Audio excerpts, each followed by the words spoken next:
ఏహే ఇంట్లో కూరగాయలన్నీ అయిపోయినాయి. ఇంక మెసేజ్ చేద్దాం. ఆఫీస్ నుంచి వస్తా తెచ్చేస్తాడు. వంకాయలు, టమాటాలు, గుడ్లు తీసుకుని రా. A few moments later. Message వెళ్ళింది.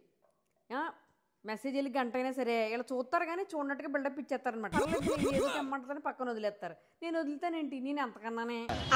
మన పార్టీకి వెళ్ళాం కదా, ఆ పార్టీలో రమ్య నీ నెంబర్ అడిగింది. ఆ రమ్య నిన్ను చూస్తే వాళ్ళ కాలేజ్ ఫ్రెండ్ లాగా అనిపించేవంట. నెంబరు ఇవ్వనా? 12 seconds later. హలో, వస్తున్నా సుధా, వస్తున్నా సుధా, వస్తున్నా సుధా. చిన్ను ఎవరో రమ్య మా కాలేజీలో క్లాస్మేట్ ఉండేది అప్పుడు ఆమెనంటావా? చూసారు ఓవర్ యాక్షన్. ఫస్ట్ పైన మెసేజ్లోని టమాటాలు, వంకాయలు, గుడ్లు తెమ్మన్నాను. అవి పట్టుకుని ఇంటికి వచ్చే. రమ్య గురించి వచ్చాక మాట్లాడదాం. పెట్టే ఫోను. Over action. రమ్య అనగానే ఫోన్ చేసి ఎవరో రమ్య అంటారు. ఎలాగైనా తెలియదు అట్లా మాకు లేవేంటి.